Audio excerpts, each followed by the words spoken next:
जय श्री कृष्णा।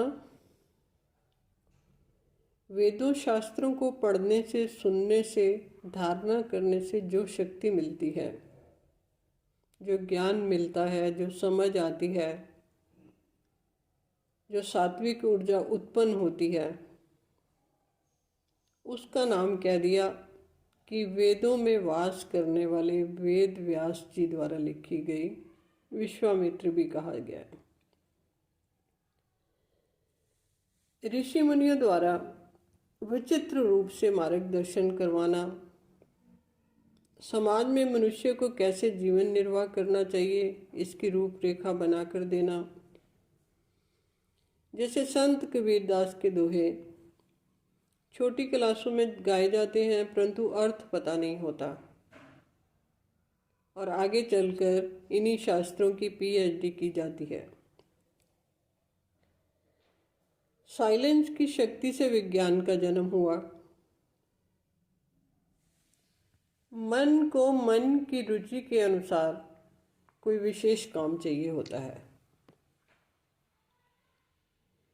कथाकार द्वारा कृष्ण लीला में एक कथा दिखाई गई है, जिसका पहले भी इसी वसुधा वेदांती के चैनल से 2-3 बार वर्णन भी हो चुका है। फिर भी ना जाने क्यों ये लाक्ष्य ग्रह का किस्से पर और बात करने की जरूरत है। इस पर और बात हो सकती है। कुछ बातें अभी भी पहेली बनी हुई हैं। ये लाक्ष्य ग्रह दिखाने का क्या अर्थ है? पांचों पांडवों को पूरी कथा में कुछ भी मांगते हुए नहीं दिखाया गया। ना जमीन मांगी, ना राजपाट मांगा। उनकी तरफ से भगवान कृष्ण ही बात करते थे। ये पांचों शक्तियां, ये पांचों पांडव माता कुंती द्वारा उनके पुत्रों के रूप में शक्तियां दिखाई गई हैं, और ये ऐसी शक्तियां हैं जिनको बांध कर किसी राजमहल में नहीं रखा जा सकता, किसी लक्ष्य ग्रह में नहीं रखा जा सकता। इस पहेली को नए तरीके से समझते हैं। पहेली है एक दरवाजे वाला घर जिसमें 6 लोग प्रवेश करते हैं, साथ में सफ़ेद चूहे के पिंजरे समेत प्रवेश करते हैं, और फिर दरवाज़ा बंद हो जाता है या बंद कर दिया जाता है, और उस जगह से निकलने का दूसरा कोई रास्ता नहीं। बड़ी अजीब पहेली है। हमारी टीम को भी, हमें भी समझने में कई साल लग गए कि कथाकार कहना क्या चाहता है। बात वैसी नहीं है जैसी कही गई है, जैसी दिखाई पड़ती है। कथाकार ने पहेली बनाकर कोई महत्वपूर्ण इशारा किया है। इसके पीछे कोई ऐसा रहस्य छुपा है। यूं ही नहीं इस भवन का नाम लक्ष्य ग्रह रख दिया गया। किसी भी कार्य को की लक्ष्य पूर्ति के लिए ही किया जाता है। कोई भी कार्य, मन में कोई लक्ष्य लेकर साधक साधना करता है,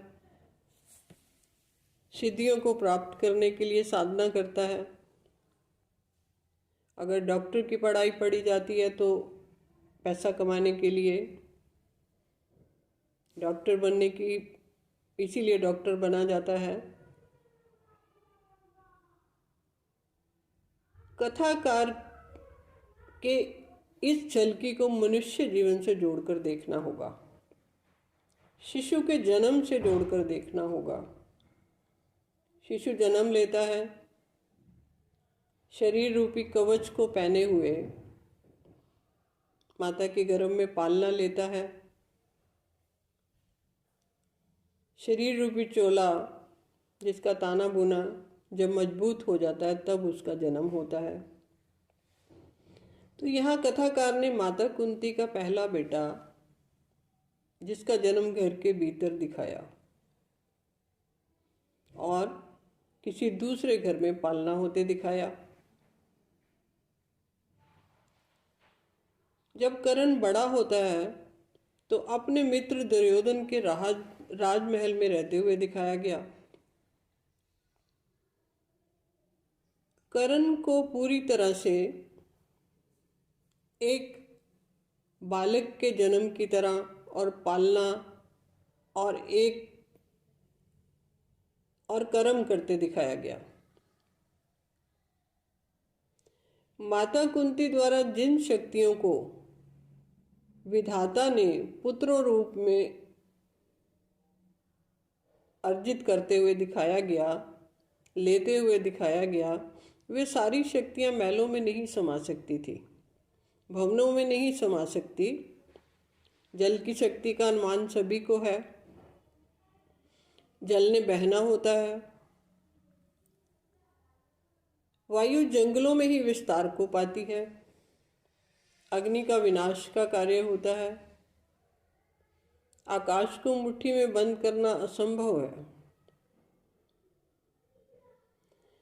कथाकार ये बता रहा है इन पांचों शक्तियों को मानव शरीर के भीतर एक ही द्वार से प्रवेश करते हुए दिखा रहा है।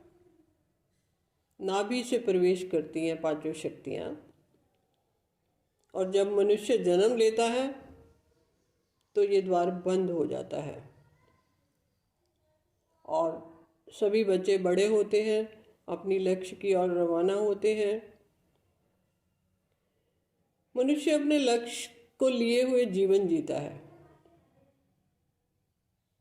ये घटना तो प्रत्येक प्राणी के साथ घटती है।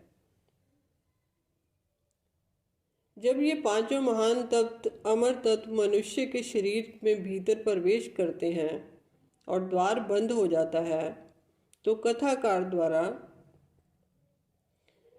लक्ष्य ग्रह से बाहर निकलने का एक उपाय बताया गया है।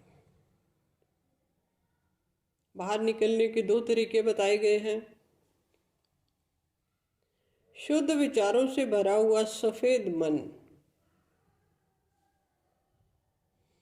बहुत सारी युक्तियां जीवन जीने की तभी समझ आएंगी। सफेद चूहे का वर्णन हो रहा है यहाँ पे, जबकि उस महल के अंदर रास्ता बनाने के लिए कोई भी नुकीली चीज नहीं पड़ी थी। चूहे को बिल बनाने की आदत से काम लिया गया। ये बेहद का इशारा है, बात हद की है।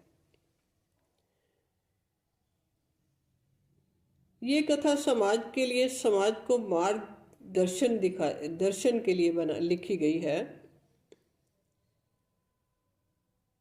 जब उसमें 7 लोग उस ग्रह के अंदर प्रवेश करते हैं, एक साथ प्रवेश करते हैं,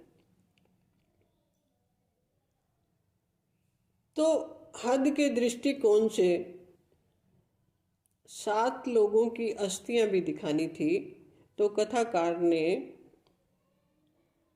जिन लोगों ने ये लक्ष्य ग्रह बनाया था उसको भी उतने लोगों में दिखाया। एक स्त्री थी और 6 उसके पुत्र थे जिन्होंने ये लक्ष्य ग्रह की स्थापना करी। तो जिसने ये लक्ष्य ग्रह बनाने का ऑर्डर दिया, उसने उनको भी लक्ष्य ग्रह में जला दिया ताकि ये भेद किसी दूसरे तक ना पहुंचे। अब इसका बेहद का अर्थ पकड़ते हैं, आध्यात्मिक अर्थ पकड़ते हैं।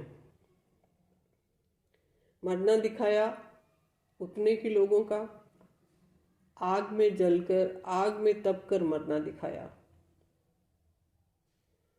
तो योग विद्या की ये विधि है कि जब आप अपने मन को सफेद कर लोगे, योग में तपोगे, आग में तपोगे, ज्योति से सामना होगा, तो वहां जैसे 7 शक्तियां एक घर में प्रवेश करी थी एक साथ, फिर उनको अलग अलग दिखाना था, तो शरीर के रूप में जो अवशेष बची हुई हड्डियां, वो धरती का हिस्सा था, उसे धरती पर ही पड़े रहने दिया गया। वो भारी होती हैं। बाकी शक्तियां वनों में वास करती हैं, उन्हें बांध कर नहीं रखा जा सकता। तो कथाकार ने बताया कि मृत्यु एकमात्र साधन है इन सब शक्तियों को अलग अलग करके, जो कभी शरीर में एक साथ प्रवेश कर गई थी। लेखक लिखता है कि आकाश, अग्नि, जल, वायु, पारा, गंधक, मन, सभी सूक्ष्म शक्तियां एक साथ एक द्वार से बाहर निकल गई और पहले की तरह वनों में वास करने लगी, जंगल में चली गई, वन में तपस्या करने लगी। मन भी उनके साथ शरीर से बाहर हो जाता है। मरे हुए व्यक्ति के पास मन नहीं होता। अगर मन होता तो जरूर इच्छाएं उत्पन्न करता, खाना पीना मांगता। अर्थात सात शक्तियाँ जिस तरह से प्रवेश करती हैं एक दरवाजे वाले घर में, एक शरीर में, उसी तरह से सातों शक्तियाँ बाहर निकल जाती हैं और आठवीं शक्ति धरती माँ का प्रतीक है, वह पड़ी रह जाती है अवशेषों के रूप में। शरीर के भीतर छुपा हुआ मन सफेद चूहे का प्रतीक है। मन की सारी गतिविधियां चूहे की तरह की होती हैं।